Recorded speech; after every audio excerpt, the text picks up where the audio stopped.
여러분에게 이 책을 소개해 드리려고 하는데요. 오래전에 나온 책입니다. 생각 조종자들이라는 미국 인터넷 활동가이고 작가인 엘리 파리저라는 사람이 2011년에 출간한 책입니다. 원래 제목은 더 필터 버블이라는 제목인데요. 이 책에 보면은 필터 버블 현상을 이야기하고 있습니다. 이것은 인터넷 사용자에게 이 맞춤화된 알고리즘이 유튜브나 이 구글 같은 데서 여러분이 그 검색한 그 기록을 분석해 가지고 내가 본 그 정보에 유사한 것들을 찾아서 우선적으로 추천하는 그러한 것을 말합니다. 근데 이것이 왜 문제가 되냐면 여러분이 이제 유튜브에서 어떤 특정한 예를 들어 정치 성향의 영상을 계속해서 보시면 이 알고리즘이 계속 같은 내용을 추천해 주게 됩니다.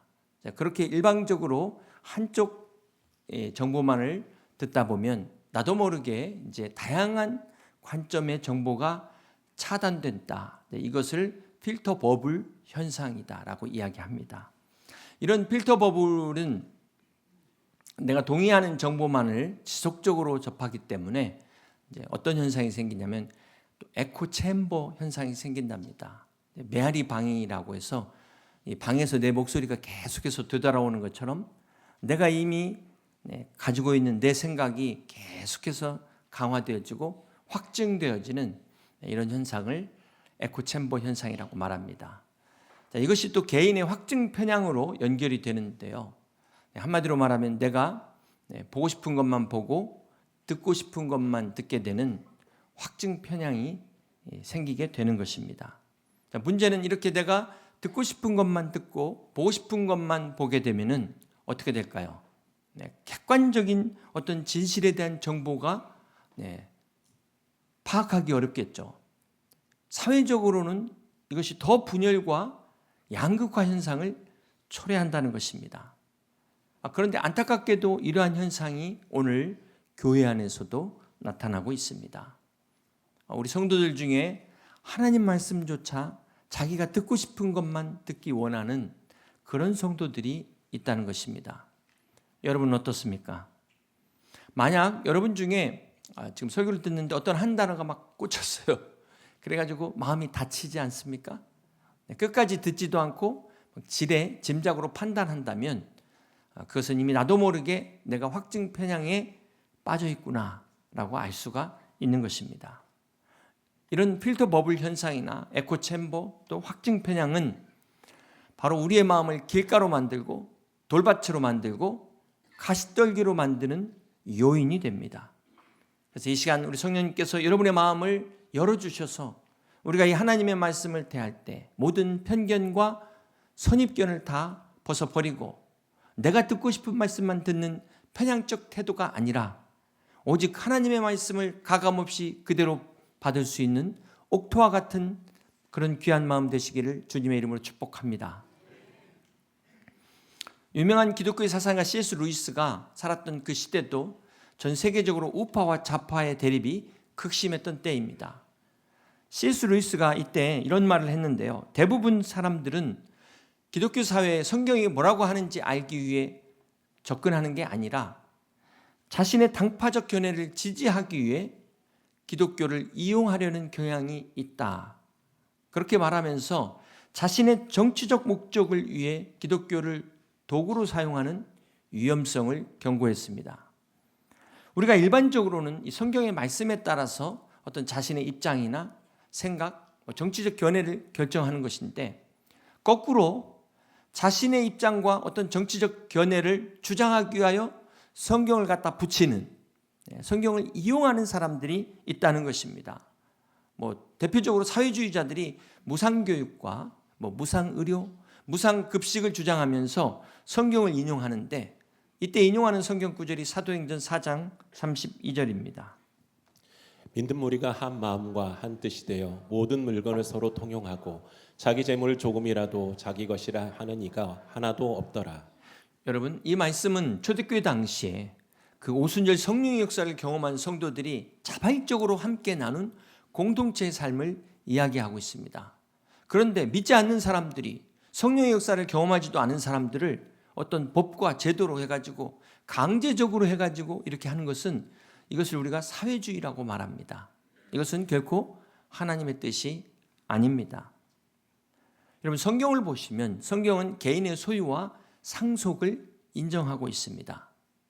또 성경에 복지제도가 나오는데요, 특별히 성경은 고아와 과부와 같은 연약한 자들을 위한 선택적 복지를 말씀하고 있습니다. 자, 그런 반면에 이 진보주의자들의 복지 정책은 부자와 가난한 사람들의 이 경제적 차이를 강제적 이 재분배를 통해서 평등을 추구하는 이런 정책을 펼칩니다. 자, 이게 바로 대중의 인기를 이용하는 포퓰리즘적인 방식이기 때문에 사람들은 좋아할지 모르지만 성경적 원리와는 맞지 않는, 충돌한다는 것입니다. 오늘날 예수를 믿지 않으면서도 그 예수님의 어떤 인간적인 모습만을 따르는 사람들이 있습니다. 특별히 어떤 예수님의 윤리적이라든지 특별히 개혁적인 모습을 추종하는 사람들이 있어요. 그런데 정작 그들은 예수님이 왜 이 땅에 오셨는지, 왜 십자가를 지셔야 했는지를 모릅니다. 그래서 그런 사람들이 바로 주님을 십자가에 못 박았다는 사실을 우리는 잊지 말아야 될 것입니다. 여러분 한번 생각해 보세요. 혹 여러분 중에 불교의 윤회사상을 동의하거나 믿는 분 계십니까? 만약 그리스도인이라고 하면서 불교의 윤회사상을 믿는 거예요. 죽으면 다시 태어나는데 그것도 업보에 따라서 개나 돼지로 다시 태어날 수 있다. 어떻게 기독교인이 이것을 믿을 수 있겠습니까? 우리가 미국의 역사를 보면은 그 노예 해방과 같은 역사가 바로 기독교 신앙을 바탕으로 일어난 진보와 보수의 하나된 연합 운동이라는 것을 알 수가 있습니다. 우리 사회도 보면 이 진보 진영에 있는 사람들이 사회 운동에 열심히 앞장섰어요. 우리가 그걸 인정해 줘야 됩니다. 그러나 오늘날 이 정치적으로 진보 진영이 추구하는 많은 정책들이 기독교 신앙과 정면으로 충돌하고 있다는 것, 이게 바로 심각한 문제입니다. 예를 들어 차별금지법, 동성애, 동성결혼 합법화, 낙태 같은 거는 기독교 정신과 정면으로 충돌하는 그런 정책입니다. 여러분, 우리가 예수를 믿는다는 것은 예수님의 뜻에 따르는 것을 말하는 것이죠. 어떻게 주님을 믿으면서 주님의 뜻과 반대로 행동할 수 있다는 말입니까? 우리가 기억해야 될 것은 죄는 본질적으로 같은 것이지만 그 죄의 영향에 따라 개인적인 것과 사회적인 그런 죄악으로 구분을 할 수가 있습니다. 예를 들면 여러분 거짓말하고 도적질하는 것은 개인적인 차원의 그런 죄라면은 이 차별금지법 같은 동성애 문제는 사회 구조를 무너뜨리는, 우리 건강한 사회를 무너뜨리는 악영향을 끼치는 사회적인 죄악에 해당된다는 것입니다. 그래서 이 성의 정체성이나 결혼과 같은 문제는 단지 이게 소수 인권 차원에서 볼 문제가 아니라는 거예요. 그보다 더 큰 문제를 봐야 되는 것입니다. 소돔과 고모라가 멸망한 것처럼 이런 문제는 가정을 해체시키고 사회를 무너뜨리는 심각한 죄악을 가져오기 때문에 오늘 우리 기독교가 반대하는 것입니다. 용납할 수 없는 것입니다.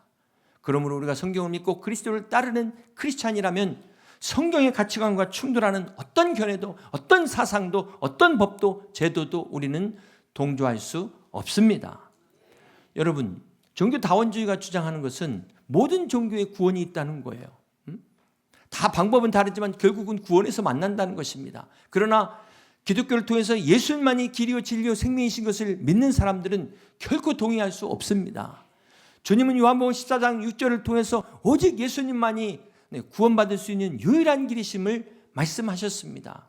왜냐하면 인간이 이 죄의 문제를 스스로 해결할 수 없기 때문에 하나님이 예수님께서 이 땅에 오셔서 십자가를 통해 우리의 죄 문제를 해결하셨습니다.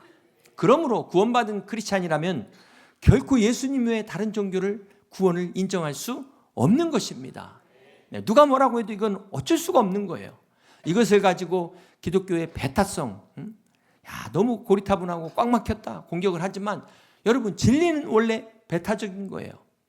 이것도 옳고 저것도 옳고 네 말도 맞고 이 말도 맞으면 그것은 진리가 아니기 때문에 그렇습니다. 사랑하는 성도 여러분, 신앙의 정체성이라는 것은 바로 예수 그리스도를 통해 구원이라는 절대적 진리에서 나온다는 사실을 믿으시길 바랍니다. 그러면 이 진리는 상대화시킬 수 없어요. 다른 종교와 짬뽕으로 혼합시킬 수 없는 것입니다. 우리는 신앙의 본질이 훼손되지 않도록 지켜야 될 사명이 있습니다. 그러므로 우리가 어떤 선택을 하거나 특별히 어떤 정치적으로 어떤 정책적으로 결정을 할 때 이것이 과연 하나님의 뜻과 위배가 되지는 않는지 잘 따져봐야 됩니다. 이것은 여러분 개인적인 삶뿐만 아니라 특별히 국가적으로 볼 때, 우리 사회적으로 볼 때 중대한 문제가 되는 것입니다. 간혹 이 정치적인 선택을 할 때 어떤 특정 인물이나 그런 집단을 보고 실망감에서 결정을 하는 경우가 있습니다. 예를 들면은 이제 진보 진영에 있는 그 인물이나 당에 실망해가지고 보수를 선택하는 사람들이 있어요. 그런가 하면 반대로 보수 진영에 있는 그 사람들, 그 당을 보고 실망해가지고 진보를 선택하는 사람들이 있습니다. 여러분 그런 분 계십니까? 이게 왜 문제가 되냐면은 사람을 보고 당을 보고 선택하면 얼마든지 또 바꿀 수 있다는 거예요. 또 뒤집을 수 있는 것입니다. 그렇기 때문에 우리가 중요한 것은 보수든 진보든 다 똑같은 인간의 죄성을 가지고 있다는 인간의 연약함 한계를 우리는 기억해야 될 것입니다. 그러므로 우리 그리스도인들은 사람을 보고 결정하는 게 아니고 뭘 보고 결정해야 돼요? 성경적 가치관에 따라서 우리가 선택해야 되는 것입니다. 골로새서 2장 8절에 누가 철학과 헛된 속임수로 너희를 사로잡을까 주의하라. 이것은 사람의 전통과 세상의 초등학문을 따름이요 그리스도를 따름이 아니니라. 자, 우리가 인간 중심적 사고방식에 근거한 이 세상의 철학, 전통, 세상의 지식 이거 다 초등학문에 해당된다고 그랬어요. 자, 여기에 미혹되지 말라고 성경은 가르치고 있습니다. 사랑하는 성도 여러분, 본래 우리 기독교는 인종과 언어를 초월하고 문화와 이념을 초월해서 그리스도의 사랑 안에서 하나 된 것이 바로 우리 기독교입니다. 그런데 오늘날 교회 안에서조차 이 정치적인 견해 차이로 분열된 현상이 심각해요. 오죽하면 대부분 교회 안에서 지금 다 정치 얘기가 금기시되고 있습니다. 여러분 교회만 그렇습니까? 가정 안에서도 그렇잖아요. 제가 이번 주 설교 준비하면서 걱정이 많이 됐어요. 이번 주 양무리 안에서 혹시 싸우면 어떡하지? 바라기는 보수와 진보의 이념을 뛰어넘어 그리스도 안에서 정말 하나 되는 성숙한 믿음을 보여준 우리 여의도 침례교회 되시길 주님의 이름으로 축복합니다. 그러기 위해서는 먼저 우리가 보수와 진보에 대한 올바른 이해가 필요합니다. 특별히 보수 입장에서는 보수와 수구를 구분하셔야 돼요.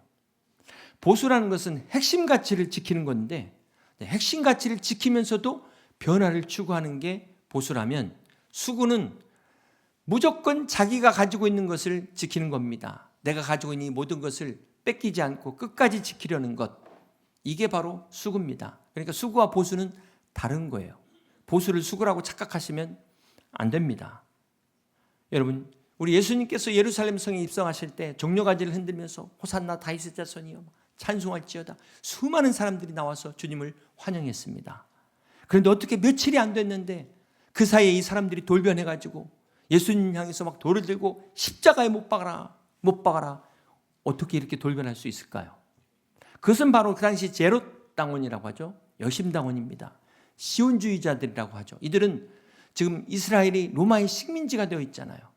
그래서 자기 나라의 해방을 위해서 예수님이 메시아로서 뭔가 해주시기를 기대했어요.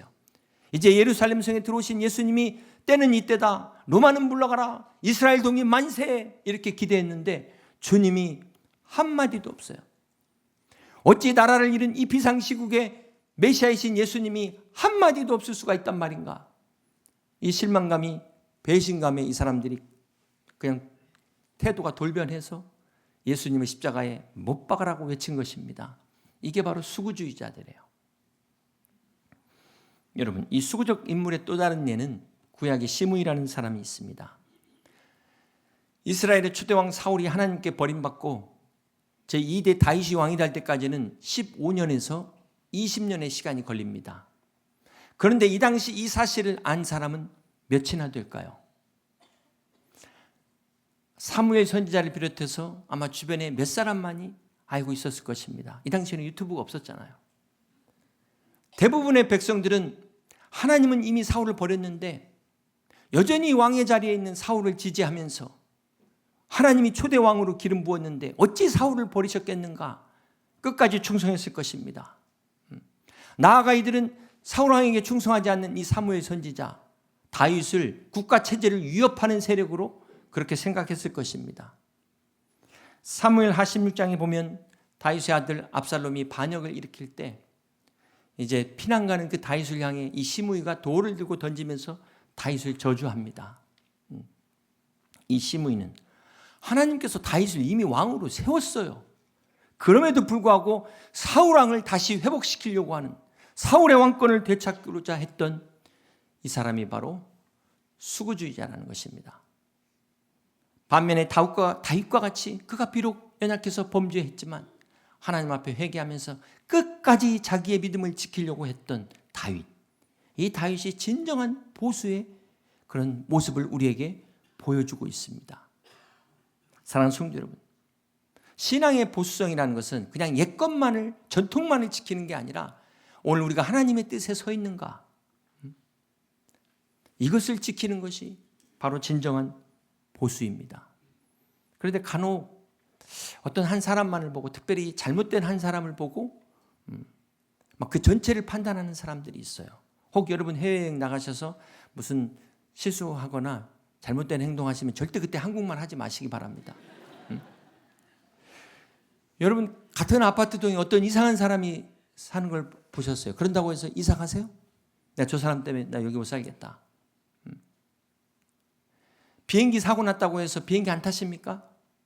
제가 지난주에 제주도에 세미나가 있어가지고 공항에 갔는데 어떻게 사람이 많은지, 비행기 사고 난 건 다 잊어버렸더라고요.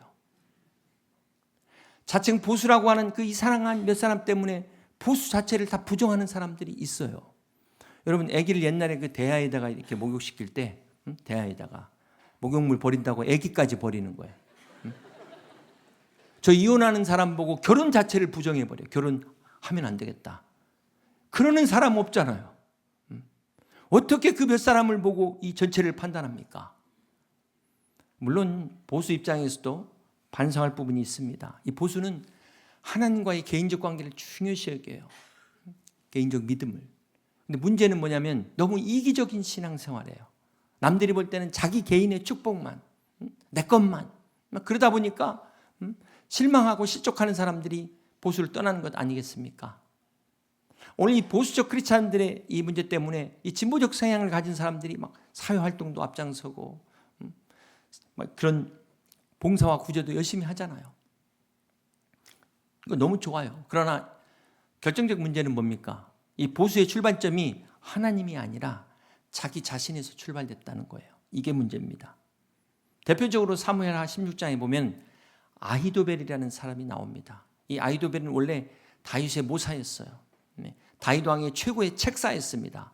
성경에 보면 그의 조언이 하나님의 말씀과 같았더라 할 정도로 지혜로운 사람이었습니다.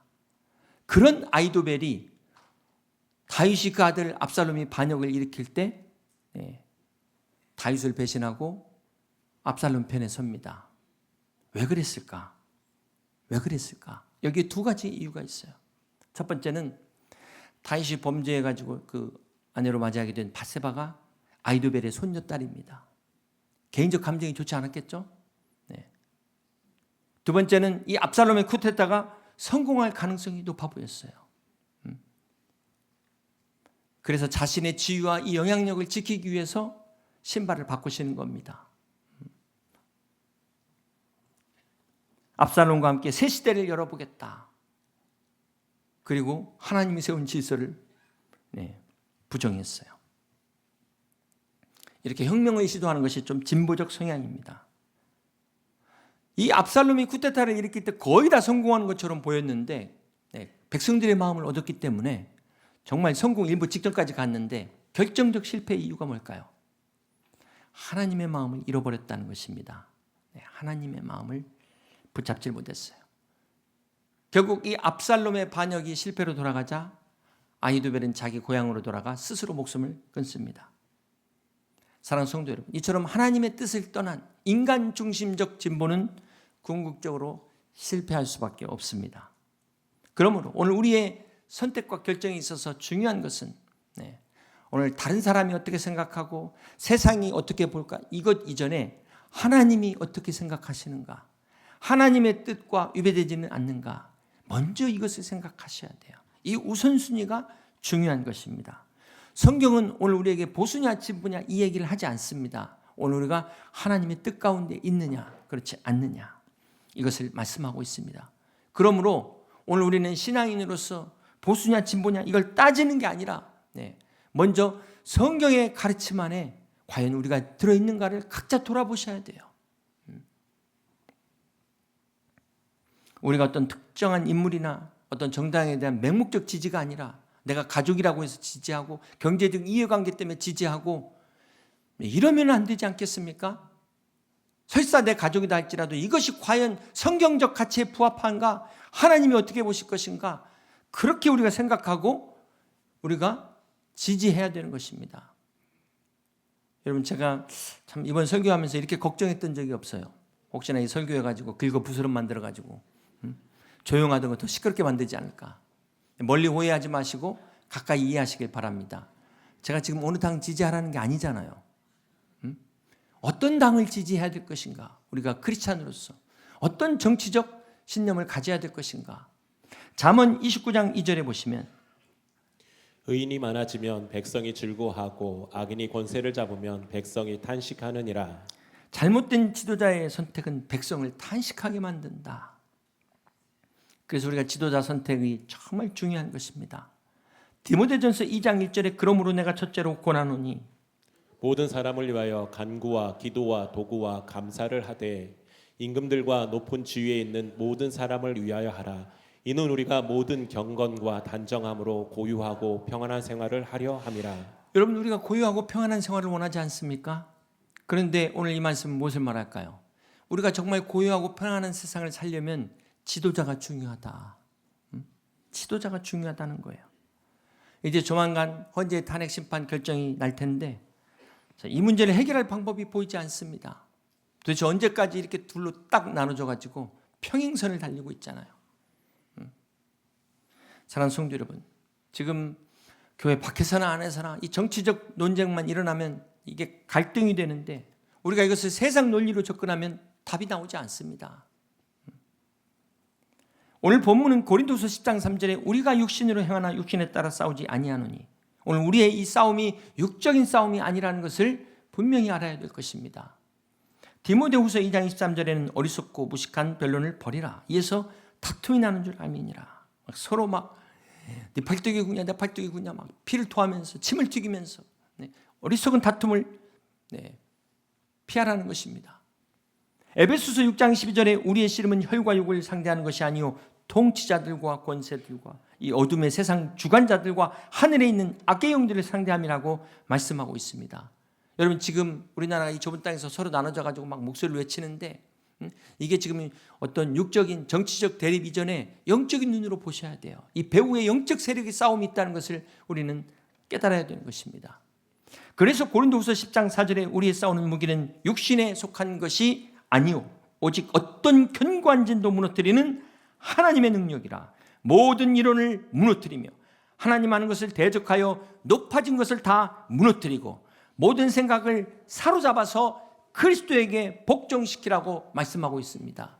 사랑하는 성도 여러분, 주님은 세상을 변화시키는 진정한 힘은 정치적 투쟁이 아니다.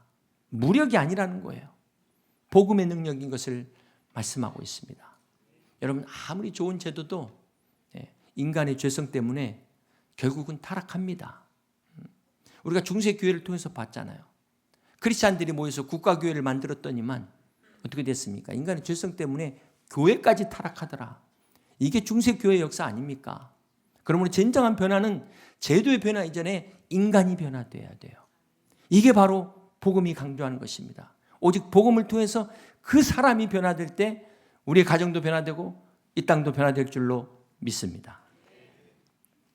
세상을 변화시키는 것은 칼도 아니고 총도 아니고 그 어떤 핵무기도 아니라 예수 그리스도의 복음입니다. 갈라디아서 3장 28절에 너희는 유대인이나 헬라인이나 종이나 자유인이나 남자나 여자나 다 그리스도 예수 안에서 하나이니라. 도저히 하나 될 수 없는 이 사람들조차도 그리스도 안에서 하나 됐는데 오늘 우리는 어떻습니까? 우리 그리스도인의 정체성은 우리 모두가 그리스도 안에서 하나라는 거예요. 하나님 나라의 백성으로서 우리는 서로 사랑해야 되는 것입니다. 사랑하는 성도 여러분, 오늘 교회의 분열은 이 복음의 능력을 약화시켜버려요. 전도의 문을 닫아버립니다. 하나님의 영광을 가리게 만드는 것입니다. 그래서 에베소서 2장 14절에 그는 우리의 화평이신지라 둘로 하나를 만드사 원수된 것 곧 중간에 막힌 담을 자기 육체로 허셨다고 말씀하셨어요. 예수님은 우리의 화평으로 이 땅에 오셨습니다. 그래서 하나님과 원수된 것을 다 허물어버리시고 우리를 하나로 만드셨습니다. 그러므로 우리는 어떤 정치적 이념보다도 더 중요한 것은 우리가 그리스도 예수 안에서 이 하나됨 공동체의 연합을 지키는 것입니다. 오늘 그리스도 안에서 하나된 우리 여의도 침략의 모든 성도들이 끝까지 하나됨을 지켜나갈 수 있는 복된 성도들 되시기를 주님의 이름으로 축복합니다. 빌립보서 3장 20절에 그러나 우리의 시민권은 하늘에 있는지라. 그렇습니다. 여러분 대한민국 국적도 이 세상 떠날 때 말소됩니다. 우리는 영원한 대한민국 국민이 아니에요. 그러나 하늘의 시민권은 영원한 것을 믿으시기를 바랍니다. 그러므로 우리가 정치적 그 어떤 이념보다도 이 하나님 나라의 시민으로서 이 성도로서의 자부심, 이 소속감을 가지고 이 정체성을 끝까지 붙들고 사명을 향해 달려갈 수 있는 여러분 다 되시기를 주님의 이름으로 축복합니다. 이제 말씀을 정리합니다.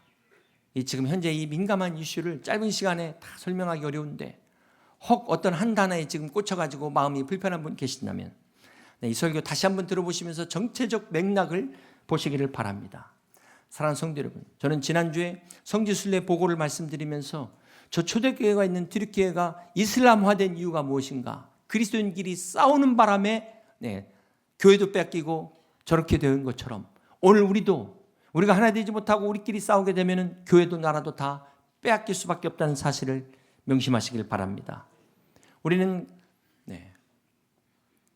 그 어떤 것보다도 우리는 세상의 가치를 따르지 않는 주님의 말씀을 따를 수 있는 여러분 다 되시기를 주님의 이름으로 축복합니다.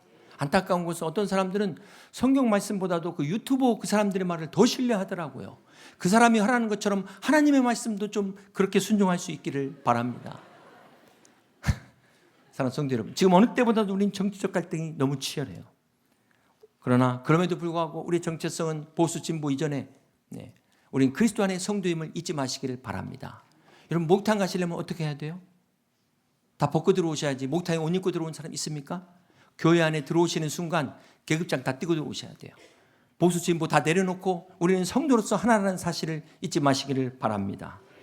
우리 그리스도인의 궁극적 전체성과 우리의 소속감은 이 땅에 있지 않고 하늘나라에 있기 때문에 우리는 이 서로의 차이를 그 어떤 차이도 다 뛰어넘어 그리스도 안에 화평을 이룰 수 있는 저와 여러분 다 되시기를 주님의 이름으로 축복합니다.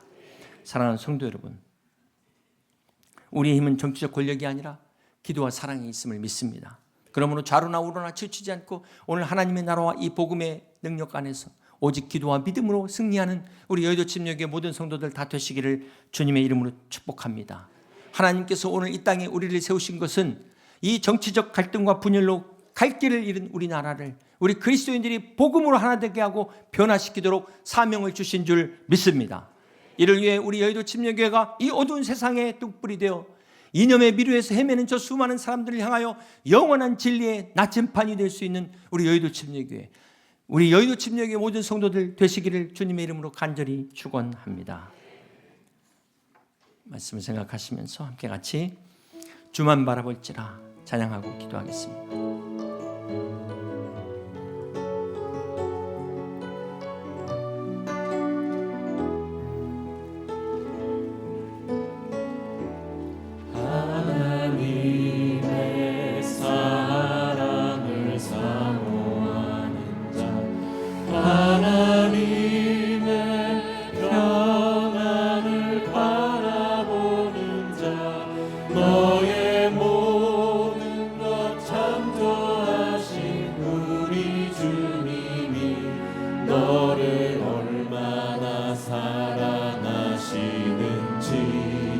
하나님께 찬양과 경배, 하나님께 찬양과 경배하는 자, 하나님의 선하심을 닮아가는 자, 너의 모든 것 창조하신 우리 주님이 너를 자녀 삼으셨네.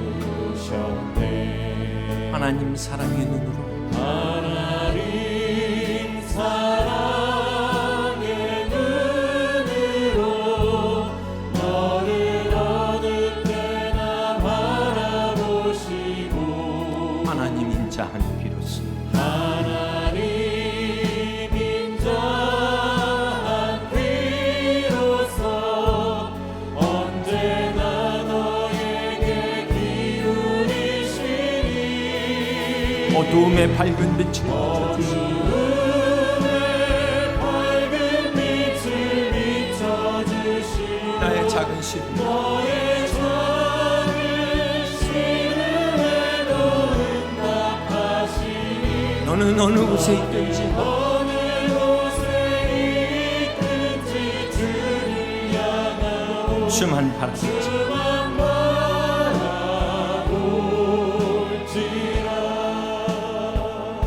이 시간 우리가 주님만을 바라보며 나라를 위해 기도하기를 원합니다. 사랑하는 성도 여러분, 우리 대한민국을 위해 기도하는 사람이 어떤 사람일까요? 오늘 이 대한민국이 끝까지 잘 되기를 바라는 사람들이 과연 누구일까요? 북한입니까? 중국입니까? 일본입니까? 우리의 우방이라고는 일본도 제가 몇 해 전에 갔을 때 들은 이야기입니다. 경제적으로 너무 어렵다 보니까 우리 대한민국이 전쟁 나기를 원한다는 거예요. 6.25 때 그 전쟁으로 자기네들이 경제가 부흥했던 것처럼 이 어려운 때 대한민국 전쟁 나서 일본 경제 다시 한번 살아나면 좋겠다 그러고 있는데 우리끼리 싸우면 어떻게 되겠습니까? 이거 나라를 갖다가 아예 통째로 다른 사람에게 바치는 것 아니겠습니까? 오늘 우리는 깨어서 우리의 육신으로 행하나 육신에 따라 싸우지 아니하노니 우리의 싸우는 무기는 육신에 속한 것이 아니요 오직 어떤 견고한 진도 무너뜨리는 하나님의 능력이라. 오늘 하나님의 이 모든 이론을 무너뜨리고 하나님 아는 것을 대적할 높아진 것들을 다 무너뜨리고 모든 생각을 사로잡아 그리스도 앞에 복종시키면서 우리가 기도할 때 이것만이 우리의 민족의 소망이요 우리의 진정한 가야 될 길인 것을 믿습니다. 오늘 이 시간 나라를 위하여 우리 함께 같이 기도합니다.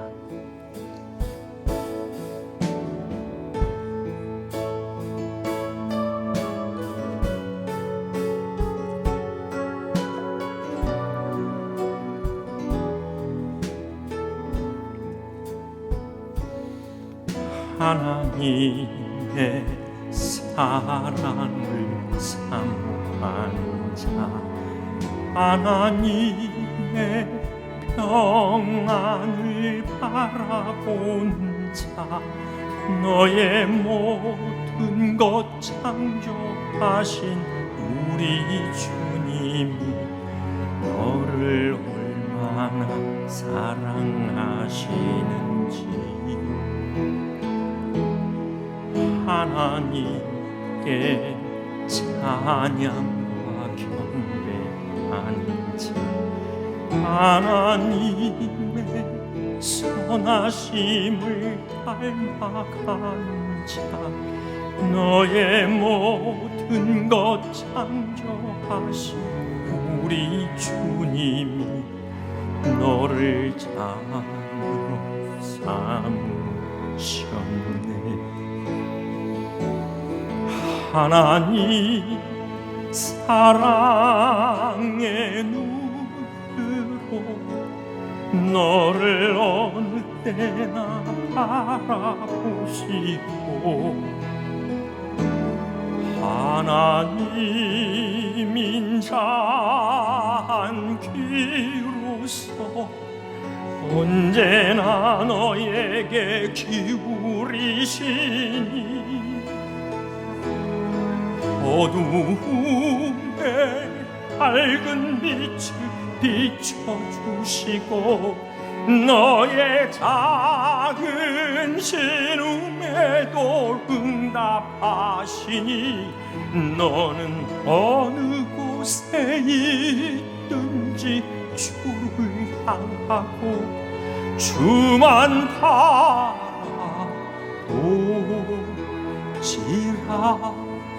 다 같이 일어나서 님의 사랑을 사모하는 자, 하나님의 평안을 바라보는 자, 너의 모든 것 창조하신 우리 주님이